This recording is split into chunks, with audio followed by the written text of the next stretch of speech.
नमस्कार प्रिय मित्रों, आज हम आपके सामने एक ऐसे ग्रह की चर्चा लेकर के आ रहे हैं।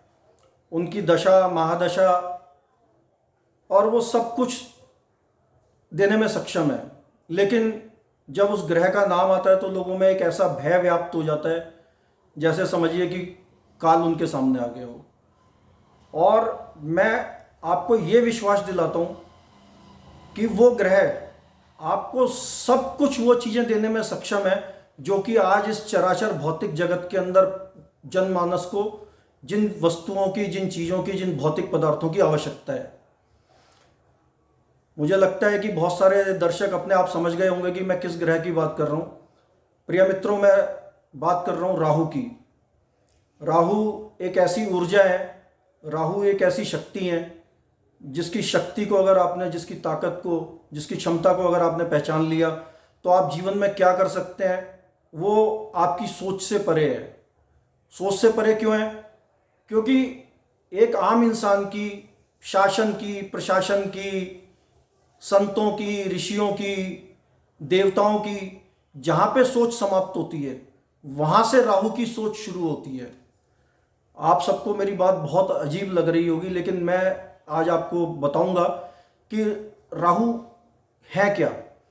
हम चर्चा करेंगे राहु की दशा महादशा, राहु के स्वरूप, राहु के आकार, राहु की आकृति और राहु की दशाओं के अंदर आने वाली विभिन्न अंतर्दशाओं की इस वीडियो और इससे अगली वीडियो के अंदर हम चर्चा करेंगे। तो प्रिय मित्रों, आप सब जानते हैं कि जिस समय पे अमृत मंथन हो रहा था उस समय पे देवताओं को अलग बैठा दिया गया था और दानवों को अलग बैठा दिया गया था।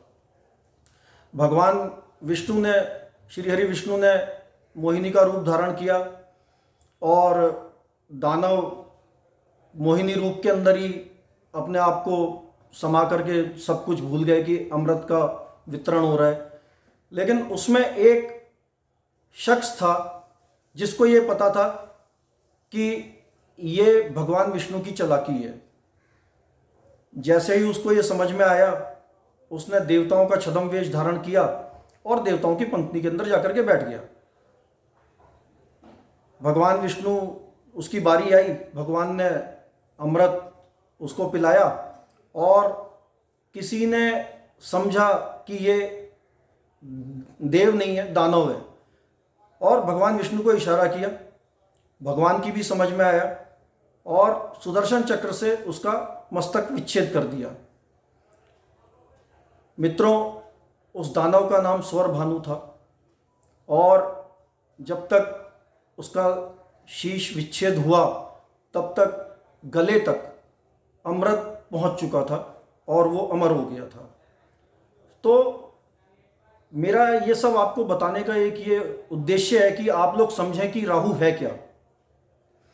राहु वो शक्ति है, राहु वो ताकत है जो कि जब उसके खिलाफ षड्यंत्र हो रहा होता है, उसके खिलाफ योजनाएं बुनी जा रही होती हैं, तो उन षड्यंत्रों से बाहर कैसे निकलना है, अपॉर्चुनिटीज को किस तरीके से यूटिलाइज करना है, किस तरीके से इस्तेमाल करना है, राहु वो शक्ति है, वो ताकत है।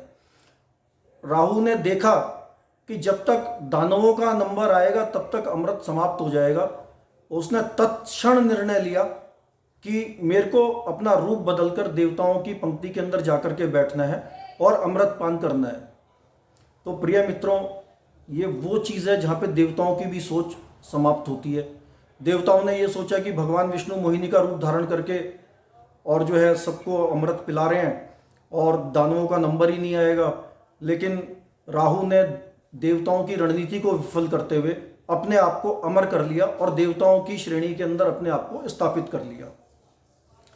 बात करें राहु के स्वभाव की, तो राहु धूम्र है, राहु का कोई आकार नहीं है, राहु छाया है। राहु वो एनर्जी है जो कि दिखाई नहीं देती है लेकिन सब कुछ देने में सक्षम है। राहु माया है, राहु अनुराग है, राहु कंचन है, राहु सिनेमा है, राहु इंटरनेट है।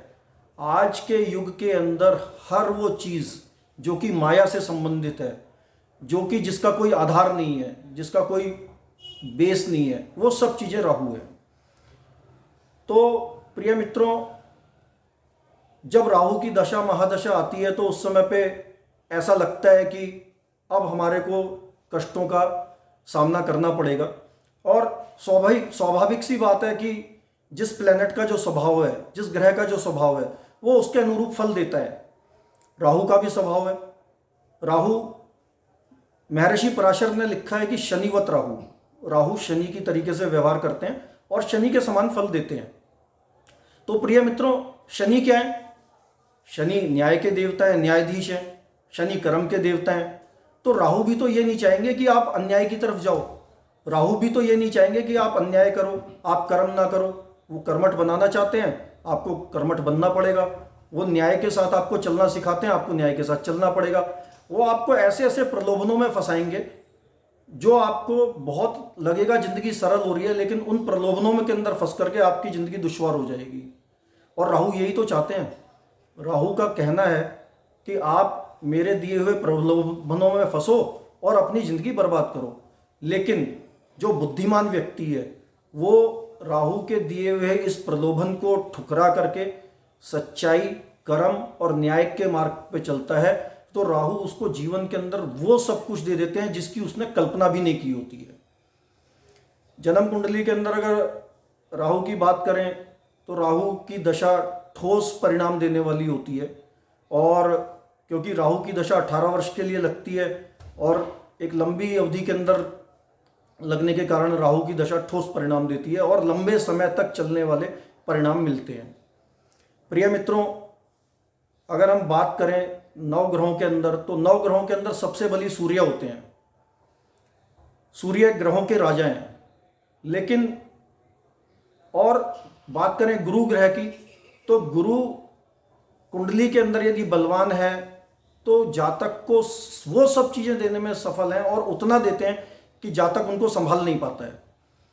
और मैं बात करता हूं कि राहु की, राहु भी गुरु के समान ही जातक को फल देने में सक्षम है यदि राहु की ऊर्जा को संतुलित करके अपने जीवन के अंदर व्यवहारिक रूप से हम अपने जीवन के अंदर उसको उतार पाए। तो वो क्यों?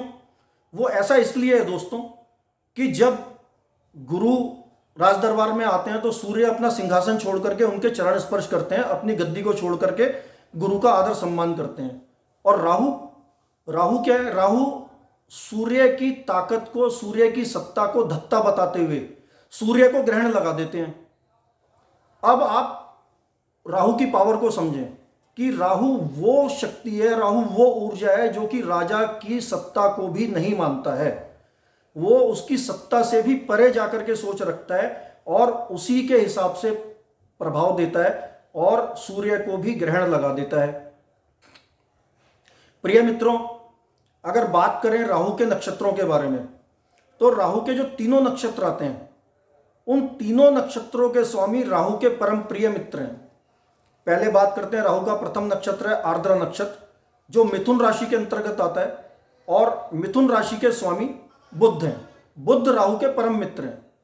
दूसरे नक्षत्र की बात करते हैं। दूसरे नक्षत्र जो राहु के जिनके स्वामी हैं वो स्वाति नक्षत्र है और स्वाति नक्षत्र तुला राशि के अंतर्गत आता है।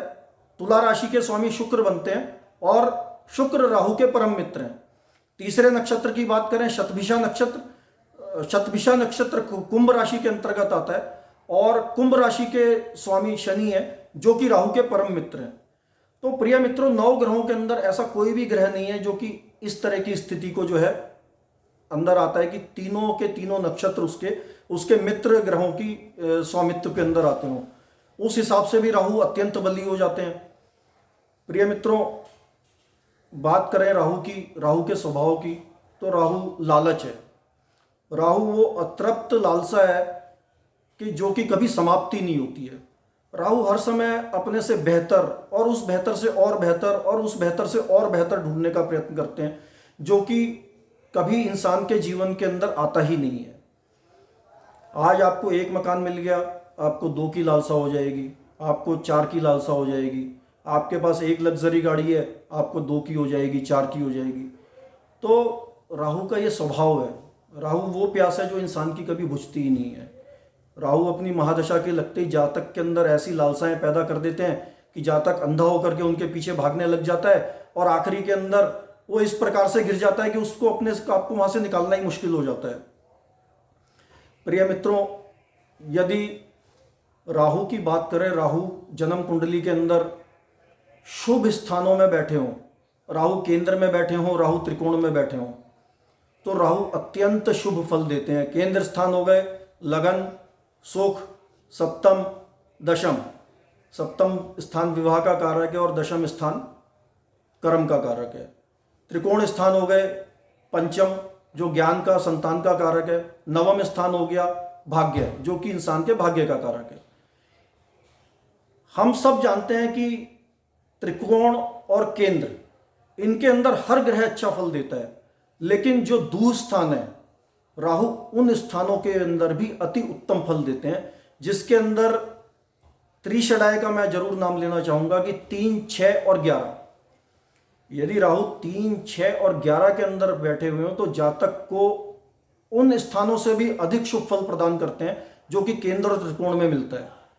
यदि राहु तीसरे स्थान के अंदर बैठे हैं तो जातक के अंदर अतुलनीय पराक्रम से को भर देंगे कि जातक अपने पराक्रम के बल के ऊपर ही सब चीजें पालेगा।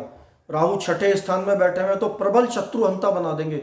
जातक के 1000 शत्रु होंगे लेकिन वो उससे मुक्ति खाएंगे। 11वें भाव में के अंदर कहा गया है मित्रों, महर्षि पराशर कहते हैं कि 11वें भाव के अंदर यदि राहु स्थित हो तो वो सूर्य के समान फल देते हैं। सब जानते हैं कि सूर्य यदि एकादश भाव के अंदर बली होकर के बैठे हो तो जातक को जीवन के अंदर धन की कभी समस्या नहीं रहती। ऐसे ही राहु अगर एकादश स्थान के अंदर बैठे हैं तो जातक को सीधे रास्ते से, उल्टे रास्ते से, येन केन प्रकारेण, किसी भी प्रकार से वो जातक को धनाढ्य बनाते हैं और धन कुबेर बना देते हैं। प्रिय मित्रों, यदि जन्म कुंडली के अंदर राहु अपनी मित्र राशि के अंदर बैठे हैं तो आप यही समझ लीजिए आपको वो सब कुछ देने वाले हैं जो आपने सोचा भी नहीं है, जिसकी आपने कल्पना भी नहीं की है। मित्र राशियां कौन कौन सी हैं?